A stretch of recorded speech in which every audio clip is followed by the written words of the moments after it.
Entendi. E aí essa voz vai estabilizar. Hoje a gente pensa que demora aí até uns 5 anos.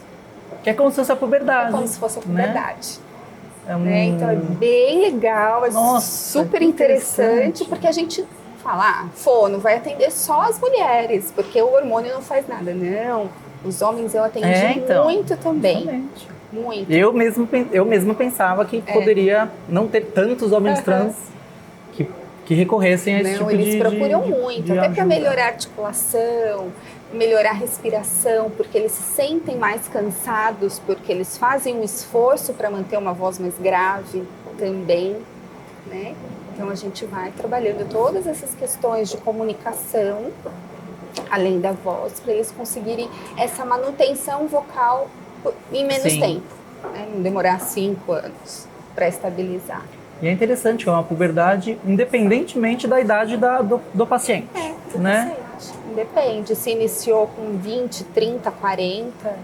E esse comportamento sempre vai ser similar, não vou dizer igual, porque cada pessoa é uma pessoa, mas um homem trans de 50 anos tem esse período também, toda essa coisa relativa à dose, tudo da mesma forma, como se fosse um jovem de 20. Isso, mesma coisa. Que interessante, gente.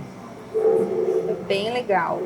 É interessante porque na mulher trans, a gente também sofre uma puberdade, mas é uma puberdade muito mais concentrada no físico, né? Isso. Não na voz. Nas características físicas. E a gente sente isso mesmo, tanto que normalmente, no caso, por exemplo, a minha endócrina falou, Lê, é uma puberdade, então você não vai achar que em 1 ano ou 2 anos você vai estar com um busto mais avantajado. E outra coisa também, tudo depende da tua genética. Sim. Né?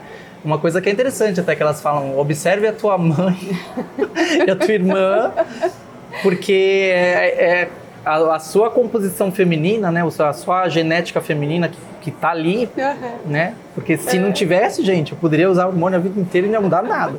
Então muda porque eu tenho uma genética, eu tenho uma parte feminina e é ela agora que tá tomando a frente. E ela vai se comportar de forma genética com relação à família, né? E no caso dos homens, é uma mudança, também isso existe no corpo, né? Existe. Também é uma puberdade masculina, porque tem o crescimento dos pelos. Sim, o aumento dos músculos. Tem o aumento da massa magra e a redução da massa gorda, né? A parte óssea, dependendo da idade do paciente, acredito que não muda mesmo, da mesma forma que a nossa, né?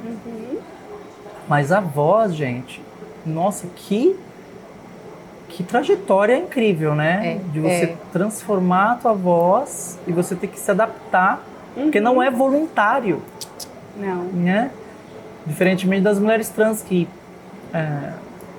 em qualquer momento uma mulher trans pode querer parar de exercitar a voz ou de fazer o treinamento e tentar voltar com a sua voz, vamos dizer assim, masculina, a sua voz original. Mas o homem trans, ele nem tem essa possibilidade, ele está sempre à mercê do biológico ali, do físico, do que o hormônio faz. Depois que estabiliza a voz, se ele parar de tomar a testosterona, a voz vai manter grave. Não, sim, é verdade, ela perde. Não muda mais, fica diferente da mulher, que pode adaptar e transitar nessas vozes. Sim, né? Uma coisa interessante até que uma vez me perguntaram, Alê, mas a tua voz mudou, porque você altera ela. Aí eu falo, então, depois que você utiliza, é um músculo, né? E como qualquer outro músculo do corpo, você vai ajustando ele.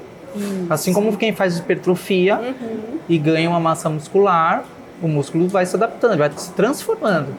Então, a voz, de certa forma, ela vai se transformando e vai se adaptando, se ajustando a ficar em uma determinada região. Tanto que, no início da minha transição, quando eu tentava usar uma voz mais masculina, eu conseguia ainda. Tanto que tem alguns vídeos que eu fiz isso. Eu falei, não, agora eu vou voltar para a voz do Alexandre para tentar exemplificar aqui algo. E hoje eu tenho muita dificuldade. Vídeo, viu? Assistiu? Usei muito de exemplo, usei, achei ótimo. Aquele do texto lá? Do texto, né? Das 6 entonações. Isso. Adorei. E assim, foi ótimo.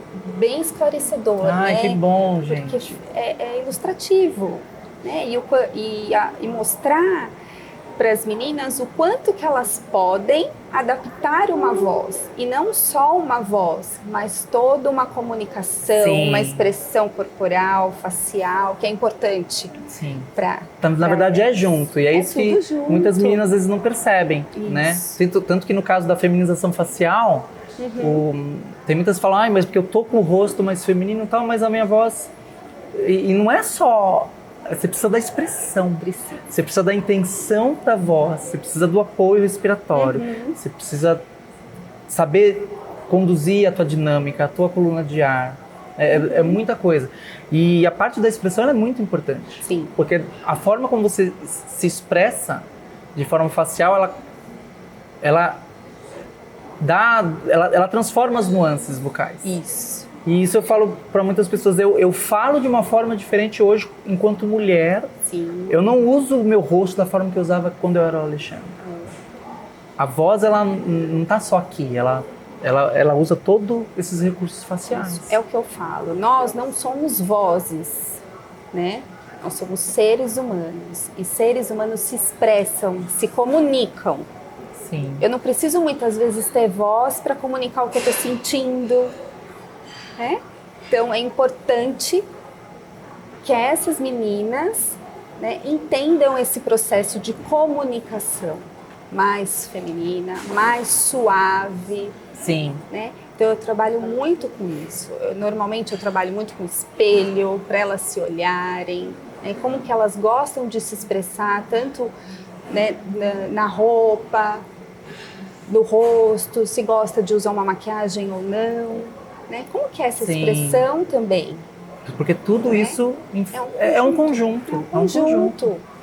Né? E não adianta só eu falar, olha, você vai fazer exercício, vamos melhorar esse diafragma, vamos trabalhar a mobilidade de laringe para a gente elevar essa laringe para você conseguir, né, agudizar essa voz. Não adianta só isso. Então vem todo um trabalho anterior, né, de corpo, de expressão corporal. Eu brinco que falo, vamos brincar de teatro. Né? Isso é excelente. Vamos recitar poema, olhando no espelho, fazendo gestos, né?